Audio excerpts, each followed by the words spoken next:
Hey everyone, and welcome to Comic Breakdown. If you're new to the page, be sure to give us a like and a sub so you don't miss any of the content we have coming out. And today, we're going to be getting into X-Men, 10 of Swords Creation. Now, this is officially number 1 for 10 of Swords. It's supposed to be the biggest X-Men event of the year. Now, there are a couple of preludes. You guys can check those out. I'll leave a link both at the top of this video and in the description so you guys can catch up on everything X-Men related currently going on so you have a little bit of understanding of what's getting into this comic. Now, before we dive into it, we're going to go over a little bit of history just to get everybody caught up. Now, with the X-Men reboot, we saw, a lot of things different than the X-Men universe we're usually used to. And we're seeing Apocalypse team up and essentially form teams on an island called Krakoa. Now, this island is a mutant itself, and it's pretty much a safe sanctuary for all mutants of all mutant kind. And this place has been able to have extraordinary gifts given to them, like life-saving medications and resurrection. Now, Krakoa has a rich history. It dates back thousands of years. One of the few people only to see this alive was Apocalypse, and as well as his kin Summoner. Now, the story goes the Twilight Sword broke the island into two, and one part was lost. And Apocalypse has been trying to reunite these two to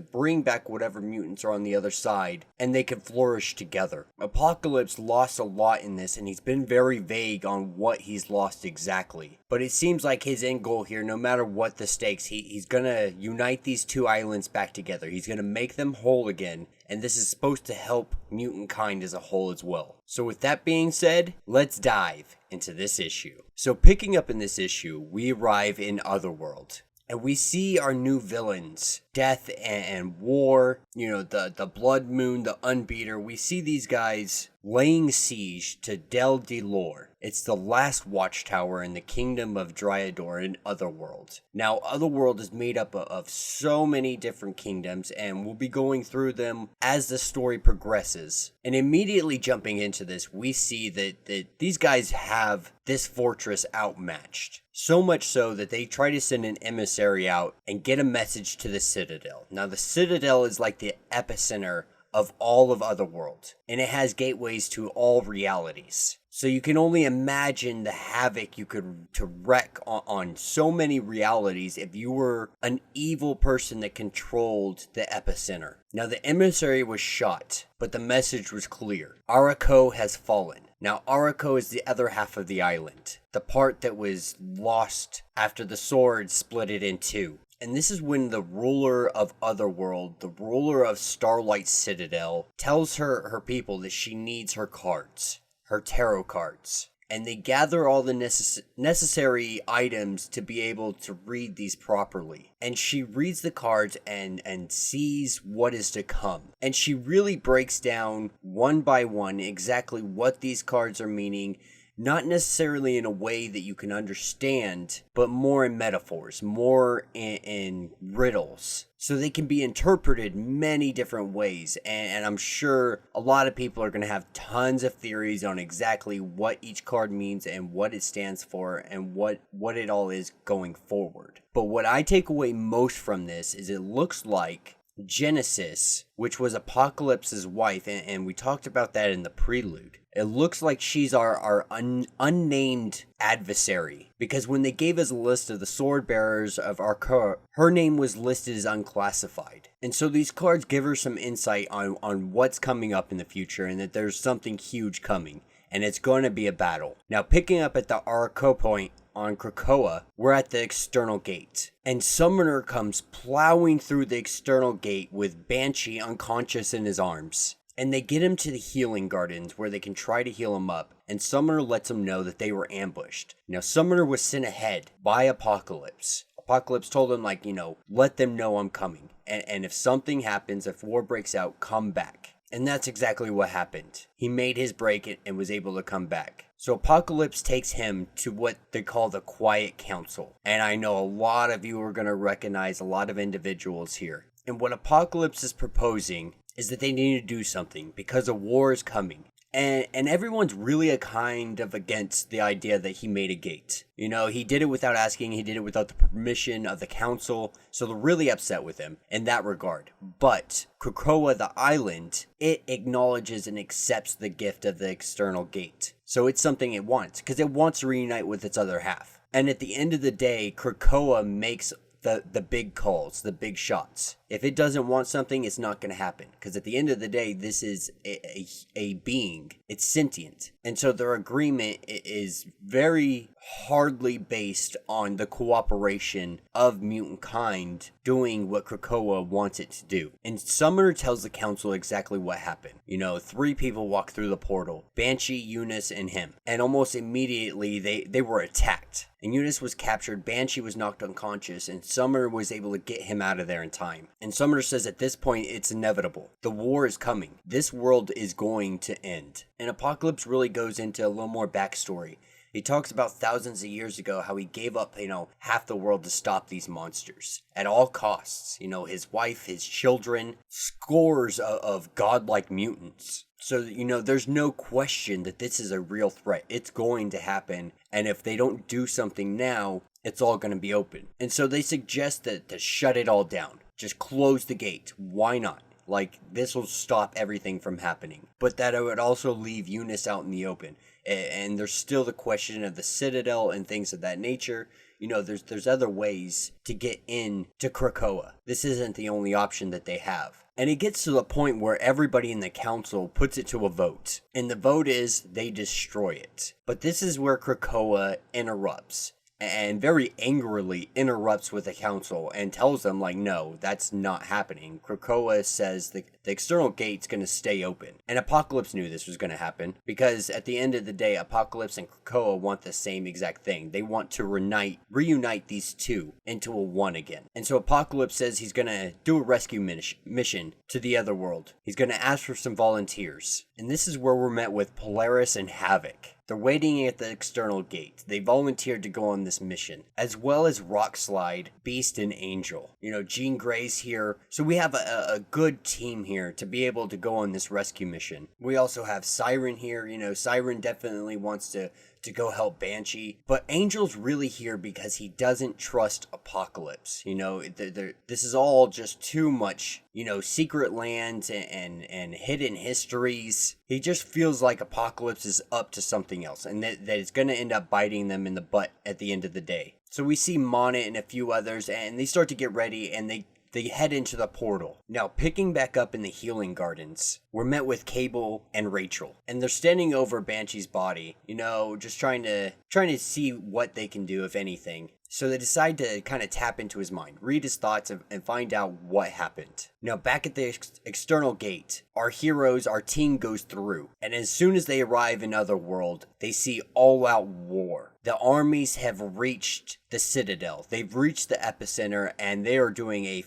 full-on siege. And they see Eunice out there, strung up as a prisoner. And this is where Apocalypse says, "Oh my God." And he turns to Angel and he said, you asked me if there's anything I regret. This. I regret this right now. And we see Apocalypse cry. And he does this because he looks across the way and he sees death and he sees war and he sees all of them and he recognizes them. These are his children. These are his sons and his daughters. Now, Rachel is tapping into Banshee's mind and they're seeing what happened. And it seems to be that Summoner betrayed them because he walks right up to the front lines as if nothing happened. And Apocalypse goes to his children and he goes to his knees and he sees them and he's just overwhelmed. You got to remember, it's been thousands of years and he thought them dead. He thought they were extinct. And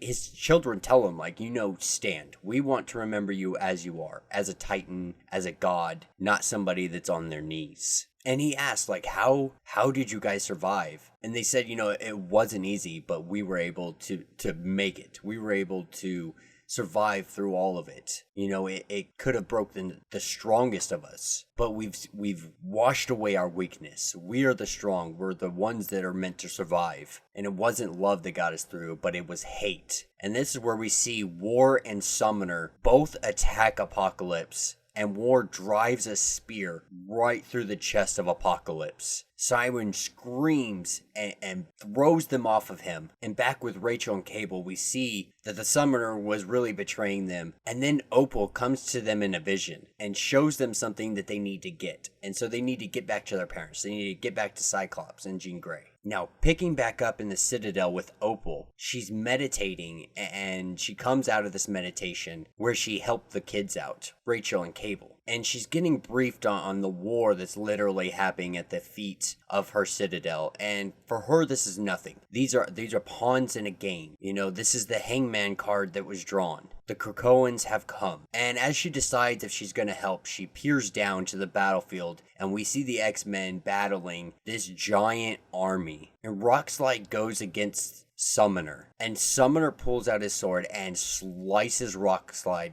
right in half. And they hurry and try to get Apocalypse back through the gates. A few others stay behind as they try to make their run. Picking back up with Cable, he shows Jean Grey exactly what they saw, and Cyclops knows what they're looking for. As the battle rages on underneath the Citadel, they're really getting angry with Opal to the point where they're like, why aren't you helping us? And she sees herself as above all of them. Like, they are the pieces on her chess game. And Havoc gets so just mad to the point where he's like, all right, listen, we need to do something. Someone shake it up a little bit. Show them that we're here. And they try pulling down the whole Citadel. Now, Cyclops, Cable, and Jean Grey, they all have essentially teleported to a location where this vision of what they were supposed to be looking for is at. And what it is some kind of energy core. And Cyclops really clarifies it's powered by a remote singularity drive. The energy flow is accessed by a stable trans-space bridge, which apparently he says is offline. And so Cable pulls out his sword and he's like, all right, this is a way for us to essentially reignite this core and get it started back up again. And then we head back over the battlefield, and Opal brings herself down with a flick of a finger. She freezes the entire battlefield. Everybody is frozen solid. They can talk, they can see, they can think, but they cannot move. And she goes up to Death and shrinks him down to 2 feet tall and asks them, by what right do you think you can attack my Citadel? Who are you, and why do you think you even have the privilege of doing such a thing? And so something's proposed here. Because they conquered Dryador, they are essentially the current regents of Dryador. So imagine the United States, and inside the United States, aka the Starlight Citadel, you have small states like Texas and California and New York that operate independently in some aspects. So she's pretty much saying, since you took over that place, you are now part of the Citadel and you have rights under that. And the rights that they have is for a combat. In an arena, it would be Arakko champions versus the champions of Otherworld. And with this, the fight is bargained. It's packed, it's solid, it's agreed upon. This is all preordained. She knew this was going to happen. And so, of course, who's going to fight for the Starlight Citadel? You could call the other regions, you could call the other states and ask them to send warriors, but who better to stop them from coming than the people that want to stop them from coming? Which is the X-Men, which is Apocalypse, which is, everybody that wants to shut down this gate and stop any kind of army from spilling over. And she pulls out her card, her tarot card, and lets them know, what swords they need to find. The 10 blades, the 10 heroes that need to wield it. And so in 3 days' time, the champions will gather. This is such a game to Opal in so many ways, because at the end of the day, she has the power to just end all of this right now, but she'd rather have it play out, because this is what the cards told her. This is what is foreseen. This is what is supposed to happen. Now, picking up on Bridge Stable Station, it's coming online because of what Cable did. And so Sword is an orbital station, the peak. It's been offline for quite some time, but now that Cable and them have reignited its core, we can only imagine what's going to happen with this moving forward. And that will be the end of this issue. Let me know what you guys think down in the comments. Personally, I very much enjoyed this issue. You know, we're really diving into the ancient past of X-Men. You know, there's been a little bit of a retcon going on with Apocalypse, and I personally have really enjoyed it. I think it's been phenomenal, and I think it's going to be one heck of a story moving forward. There's like 22 different issues. So you guys are not subscribed to my page, do so now. Make sure that you guys have the notifications going off, because we're going to be making sure we cover this every single issue as it comes out the same day. You're not going to want to miss it. So yeah, let me know what you guys think down in the comments. If you haven't yet, be sure to like and subscribe to the page. And until the next video.